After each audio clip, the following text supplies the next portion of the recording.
Hello there, students.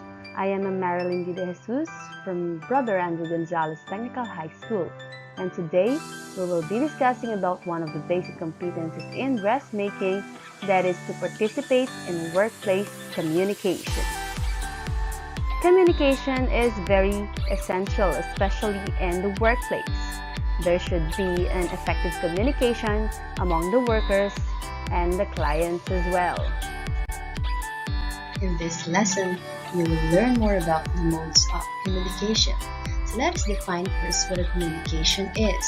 It is the exchange of information, messages, and thoughts. To be effective in communication, one must communicate to the right person at the right time and in the right manner. So when we say communication, we are expressing our ideas. It may be through messages, it may be through thoughts, and we have to be effective in communicating with others. We should communicate well with the right person, at the right time, and in the right manner as well. Effective communication is vital in the workplace. Napakahalaga nito pagdating sa dressmaking or sa garment factory. It enables workers and supervisors to work together efficiently to meet both the goals of the enterprise and the needs of the customers and clients as well. So, effective communication is very important in the workplace, no? It will help both the manager and the client, especially if there is what we call the effective communication. They will be able to attain their objectives as well as provide the needs of the customers and clients. Effective communication helps workers to, the first one, complete a schedule of tasks. Dahil maganda yung ugnayan nila, yung usapan nila, nakukompleto nila kagad yung mga tasks or yung mga operation na kailangan nilang gawin sa isang garment factory. And then they follow a set of instruction. Madali nilang sundan yung mga instructions or yung operations pagdating sa construction. For example, construction ng garment. Kasi nga, there is the effective communication. And then, earn correct procedures and improve work practices. Mas nag-i-improve yung kanilang, for example, sewing practices kasi merong effective communication. Pinag-uusapan nila kung ano ba yung magandang style or technique in sewing or correct procedures para mas mapadali yung trabaho. So there is effective communication and they earn the correct procedures and improve work practices. They solve problems dahil nga pinag-uusapan nila ng maayos yung mga nagiging conflict sa isang, for example, dress shop. Nasosolve nila kagad yung problema na yun. And then they work as part of the team. So meron tinatawag na team work. Napakahalaga niyan. And of course, dahil merong effective communication, workers are able to follow the enterprise occupational health and safety and environmental procedures. Dahil merong effective communication, they are able to follow the OHSP or occupational health and safety procedures. Nagiging safe yung environment nila dahil merong effective communication na de-deliver nila ng tama ano ba yung mga do's and don'ts sa isang garment factory or dress shop.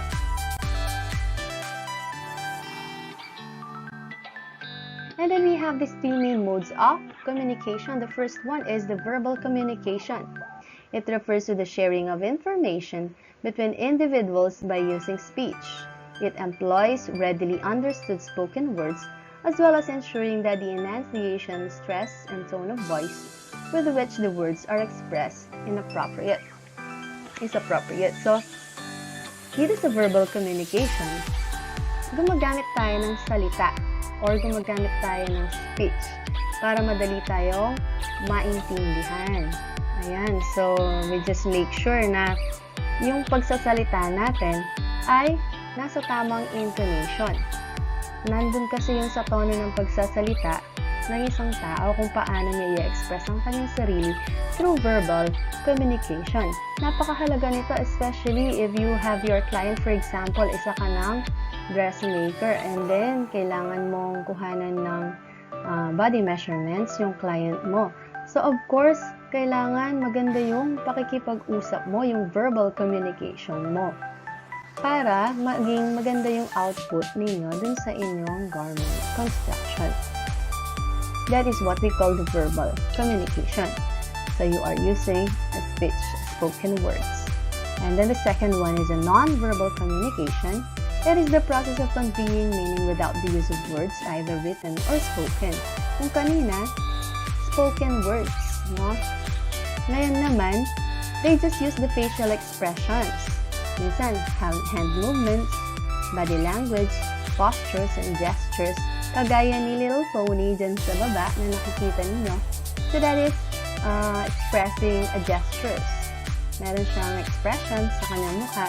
Makita mo pa lang siya, you will be able to understand kung ano yung ibig niyang sabihin. So that is what we call the non-verbal communication. And that is one of the modes of communication. The third one is the written communication. Kung kanina meron tayong spoken, yung ating verbal, yung ating non-verbal, nandun yung facial expression and gestures. Dito naman, written, no? Sabi ni Stephanie Cameron, 2018, better get in writing is among the most spoken forces in the world of business. It's writing that makes one feel confident and to deal as if they are protected because everything is clearly expressed. When conducting business, being able to explain yourself on the page can make a difference in negotiations and communications, not just with the business colleagues, but with the clients and prospects. Sa written communication kasi, minsan yung iba mas na-express nila yung sarili nila through written communication, no? And they make it feel more confident because they feel protected that everything is clearly expressed, sabi nga ni Cameron. So I would like to stress the last sentence. Sabi niya dito, when conducting business, being able to explain yourself.